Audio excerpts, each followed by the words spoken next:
there, and welcome back. My name is Sheldon McLeod, and this is Thinking Out Loud. It's presented to you here exclusively on the Saltwire Network, and we are part of the largest independent digital news audience in Atlantic Canada. So thank you for being a part of this community that we're building, trying to understand the stories that are in the news.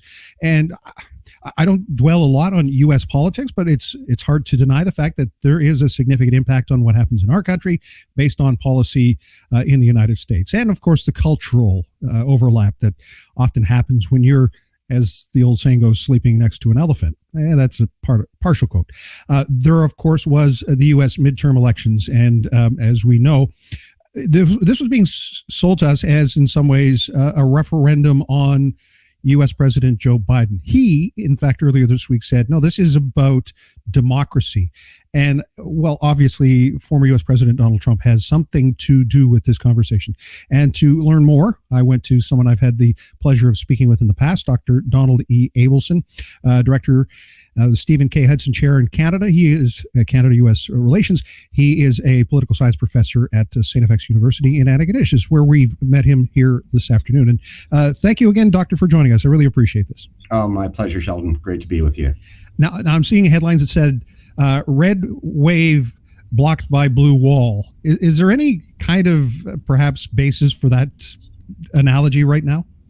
Well, certainly going into the elections last night, the Republicans felt that they were in a very, very good position to retake the entire Congress of both chambers, the U.S. House of Representatives and the U.S. Senate.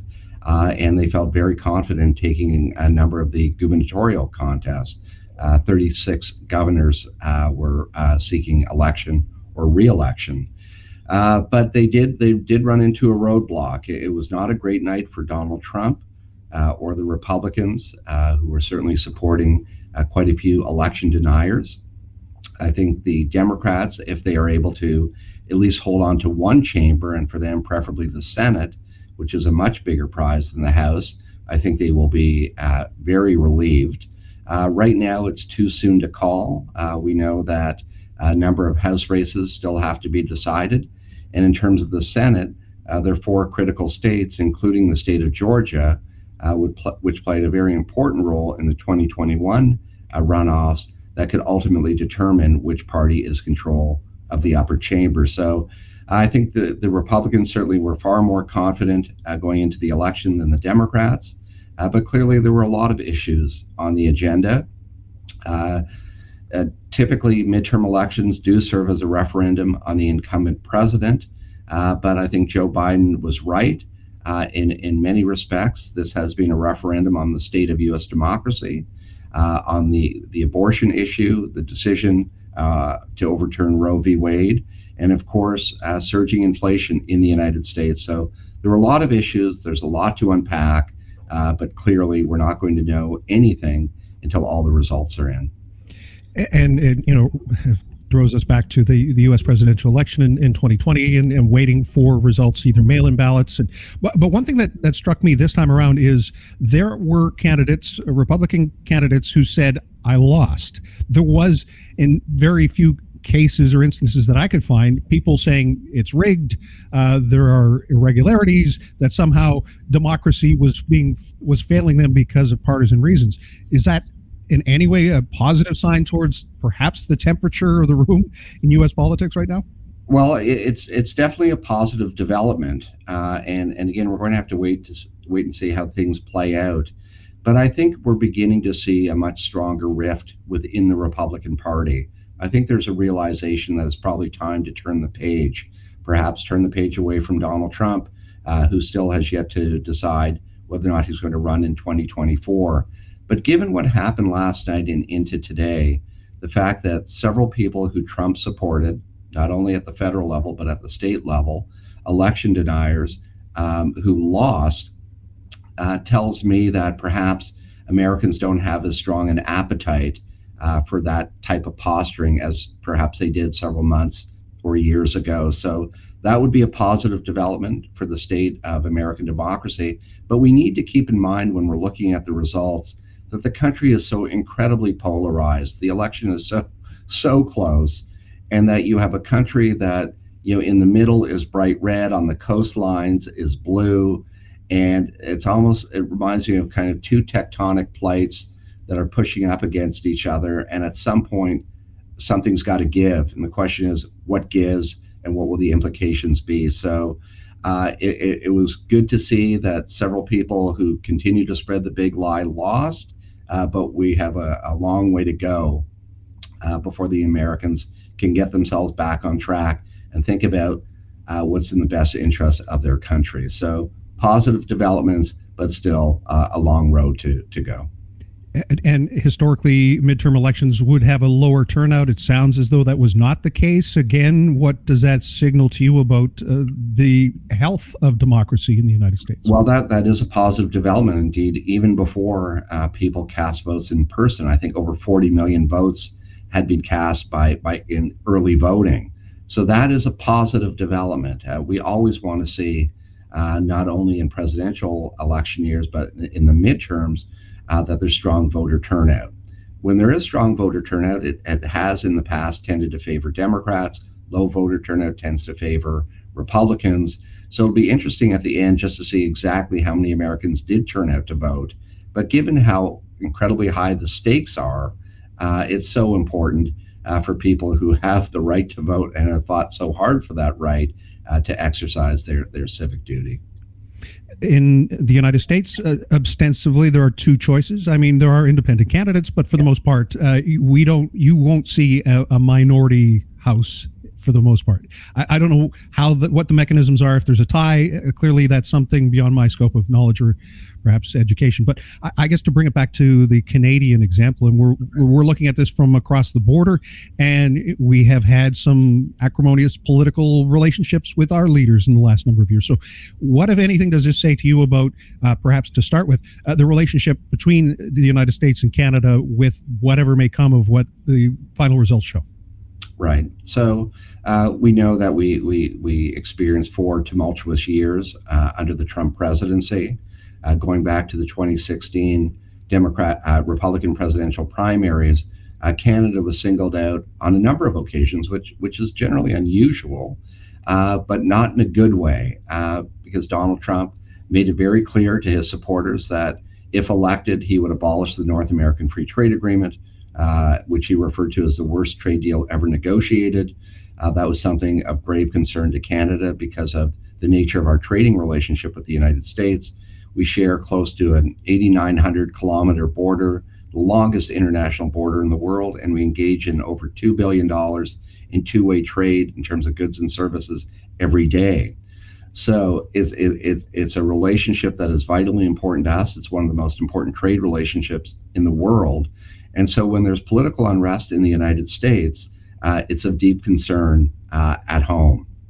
And we have plenty of examples of Canadian prime ministers who've worked either with Republican presidents or Democratic presidents.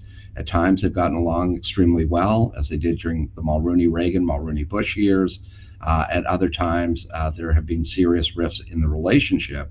But as I pointed out on a number of occasions, although the majority of Canadians were happy to see Joe Biden win in 2020, Biden has not given us a free pass.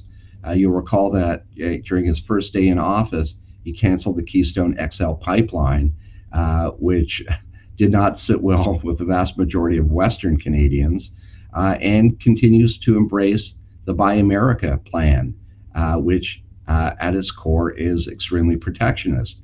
Canadians are always deeply concerned about having an American president, or indeed the U.S. Congress, pursue protectionist policies that could compromise our trade relationship. So we have to move beyond ideology. Canadian leaders, not surprisingly, like predictability and certainty. We did not have that under Donald Trump. And so I think at this point, there are many Canadian officials who are breathing a sigh of relief, because last night could have turned out very, very differently than it did. And so I think at this point, it's a wait and see. But if Biden is able to hold on to at least one house, I think that will lower the temperature in the room. looking at the campaign, a lot was said about Joe Biden's responsibility for driving inflation, a global issue that, again, it was a political one, or it was mobilized as a political issue.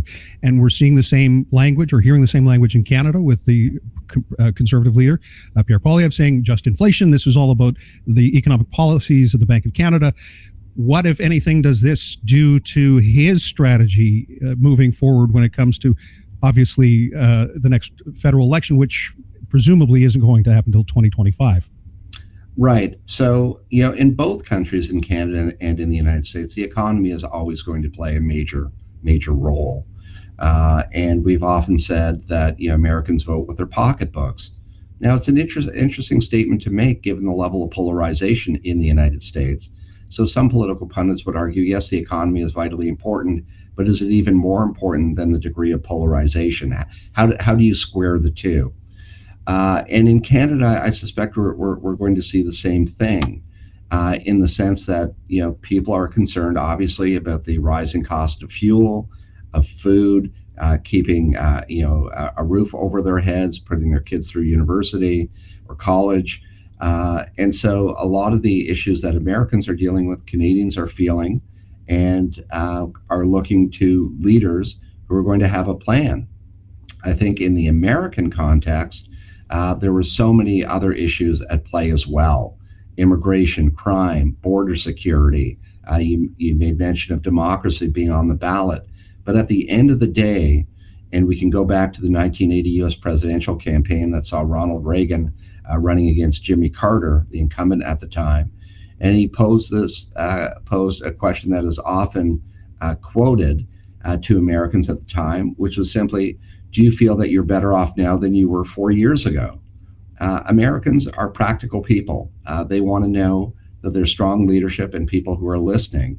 And so although there is immense polarization in the United States, the economy is always going to weigh heavily on the minds of voters, and that will happen in Canada as well. So Poilievre is going to have to think about how to position his party. It can't just be anti-Trudeau. There has to be a game plan in place and a vision that's going to support it.